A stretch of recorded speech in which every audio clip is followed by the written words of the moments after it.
Hey guys, sorry about that. Before we start the video, this is my first reaction video. This is Sammy Franco TV. I really love his content, and I just thought I want to share this to you because I don't think a lot of people have that. I don't know, encouraging. I don't know if you guys like this videos or not, but it's something I want to point out, and it's been bothering me since yesterday. The people I've been dealing with. And you got to ask yourself this question. Is this why am I seeing these type of people every day? And I'm talking about the younger generation. All right? Well, I hope you guys like the video. Enjoy.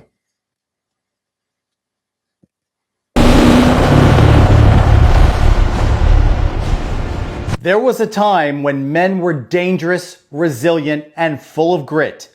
Today, most men have surrendered those qualities. They've traded real strength, toughness, and self-reliance for comfort, safety, and social approval. So here's the real question. Have you become weaker without even realizing it? In this video, I'm going to show you exactly how modern society broke men and how you can rebuild the warrior ethos before it's gone for good. Let's check it out. I like this.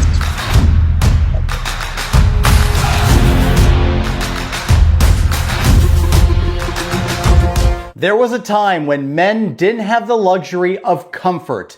They were measured by what they could endure and what they were willing to do when things got rough. Whether we're talking about frontiersmen pushing through unknown territory, soldiers holding the line in battle, pioneers carving out a life from absolutely nothing, or even ordinary men protecting their families and communities, the standard was clear. You were expected to be physically capable, resilient, and self-reliant. And when it 100%. was necessary, you were also expected to be dangerous. Now, these men, they were not perfect.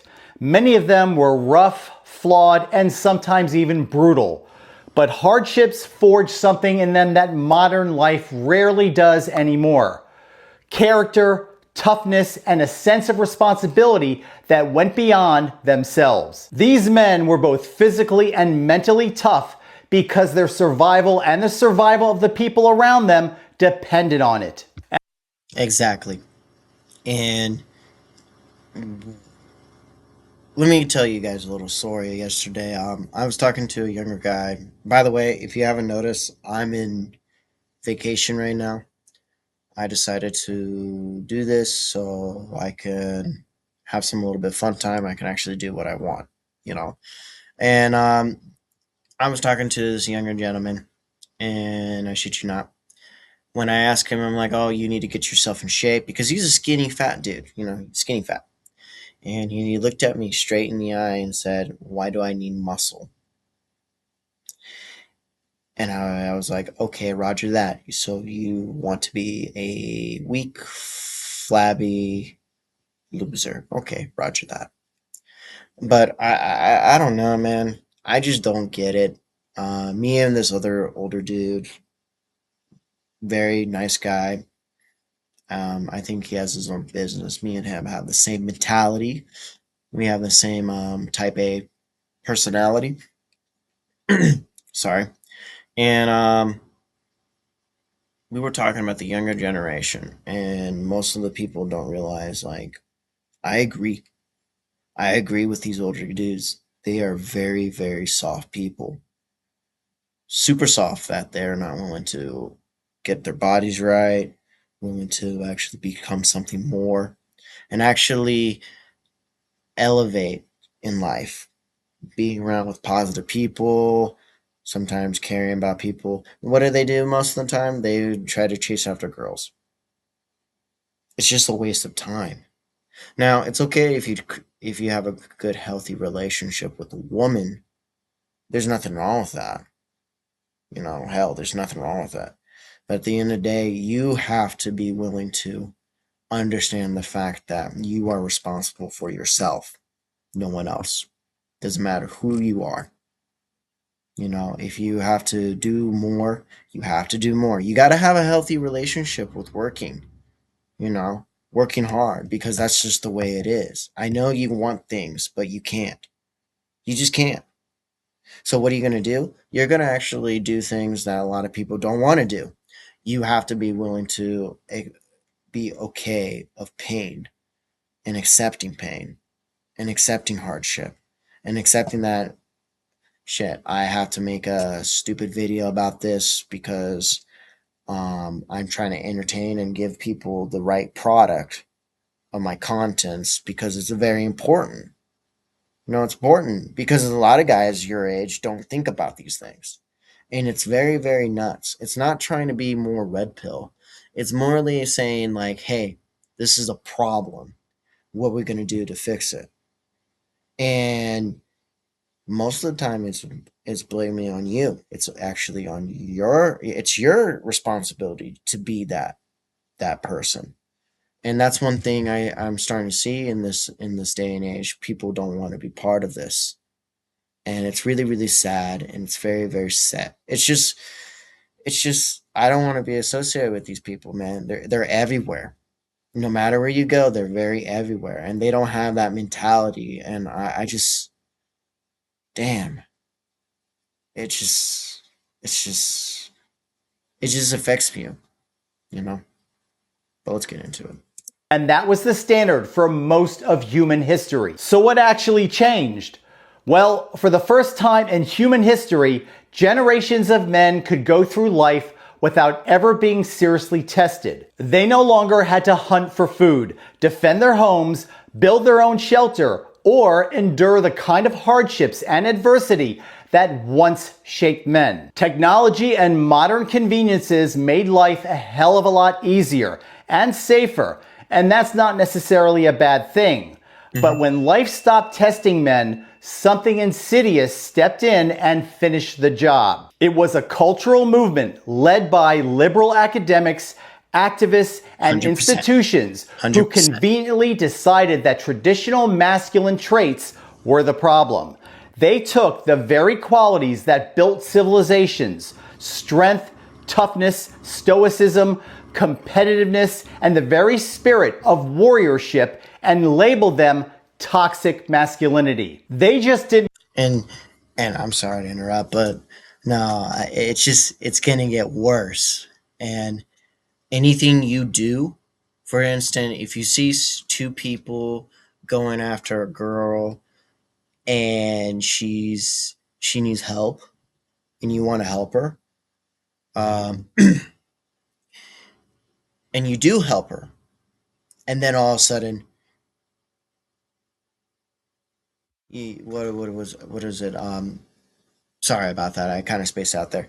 And all of a sudden, they turn on you, and you're labeled as like, she makes a lie about you, technically.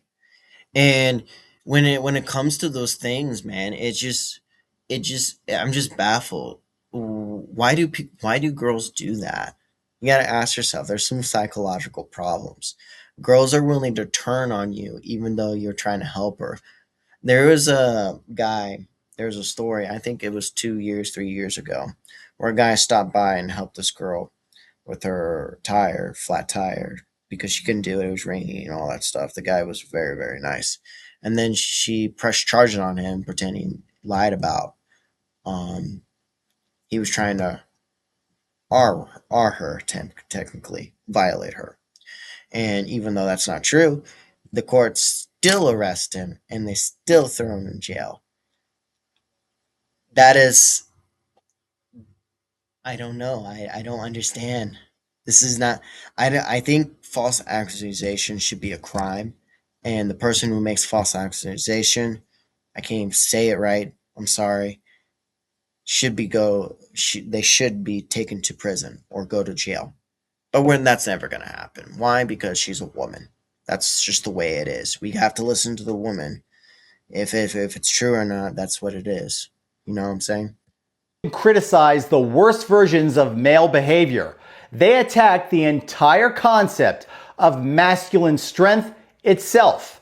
They twisted aggression into oppression, courage into arrogance, and self-reliance into privilege. And they did it under the lies of progress. And the result? We have an entire generation of men that have been turned into soft, neutered males who wouldn't last one day in their grandfather's world. Comfort didn't just extinguish the fires that forged men. It came with a warped liberal ideology that systematically attacked men for ever reaching their full God-given potential. And that, my friends, is how you weaken a society without firing one shot. Up until now, I've talked about what was lost. Now, let's talk about what needs to be rebuilt. The warrior ethos is not about being an athlete, or a bodybuilder, or an MMA fighter, or a martial artist. It's a mindset. It's the decision to develop 100%. The character and 100%. Capability required to handle whatever crap life throws at you. A warrior accepts full responsibility for himself and for those who depend on him. He prepares before the crisis arrives instead of hoping it never comes. He embraces discomfort because he knows comfort weakens him. He builds real combat capability instead of collecting excuses. And he's willing to be dangerous when necessary, but he keeps that power under control. The warrior ethos demands courage, discipline, self-reliance, resilience, and competence. It requires protectiveness without recklessness. It means voluntarily taking on hardships instead of avoiding them. I agree. I totally agree with that. Like, I don't know about you, but a lot of people don't know how to control themselves. They don't know how to control their anger. They don't know how to control their temper. They don't know how to control their way of thinking. You know what I mean? You know, I always worry about the concept of the fact that there are individual people who are detrimental towards society because they don't know how to control themselves. And there's a lot of them. It's because there's a lack of leadership and fathership in these cultures. Like, I'll tell you one thing.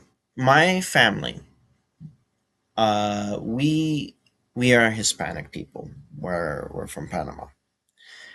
My father taught me what it's like to act and not to act, in public. You're supposed to respect everybody, You're supposed to bring honor to yourself and your culture. You're supposed to represent the Panamanian people, and you're also representing the American people. And if you cannot fulfill those duties, those way of thinking, then you are a useless person. You're bringing shame towards your family. You're bringing shame towards your name as a man. So it's very, very important to know the fact that there are some people who just do not have that in them. And I just don't understand why we have a situation like this today.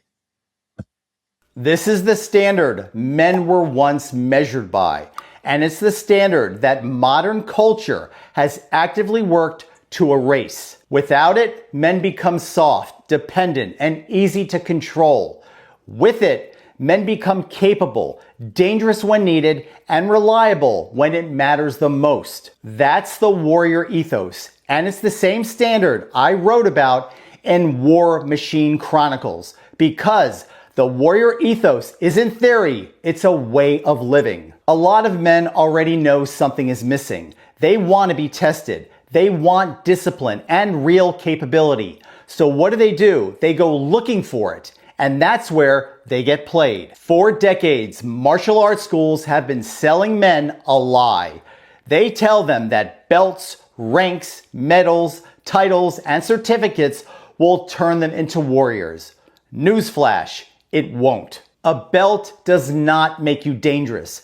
A rank does not build character. A certificate doesn't create capability. And no martial arts school will ever give you the warrior ethos. Too many martial arts schools have become factories that sell the appearance of toughness.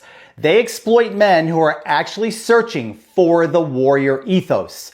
They hand them absurd rituals, ridiculous uniforms, and fake status so they can feel like warriors without having to actually become one. And that's the trap. And I agree with that. I think the whole concept of this mentality is the best self defense you could do is preserve your body and then learn to understand the possibility that sometimes you have to fight dirty. You know, all these schools are teaching you, they don't teach you anything. Like, you gotta have the aggression, you gotta have the mentality to off take someone's life. And that's just the way it is. And if you can't come up with that, or you can't think like that, then you're just useless. That's just the way it is. And these schools don't teach you anything because it's not realistic. Most of the most of the attacks that people do go after, they use weapons and numbers. And that's the reality of things. Until we actually sit down and have a conversation, like an adult conversation, on when it comes to defending yourself, they need to understand the fact that weapons will always be involved. Doesn't matter if it's a stapler, so to speak, or a pokey thing, you know. And you have to understand people are not willing to fight fair. That's just the reality. Warrior ethos isn't earned through medals or belt tests. Most of these men started training in martial arts because they wanted to become stronger and more capable. But what they got instead was martial arts cosplay and a false sense of I like competence. that. They collected symbols of strength while avoiding the actual work. And that's the false toughness trap. Mistaking participation for capability and confusing the costume of a warrior with the character of one. Here's the truth. The warrior ethos was never destroyed. It was buried under comfort, weakness, and a culture that mocks strength while celebrating softness.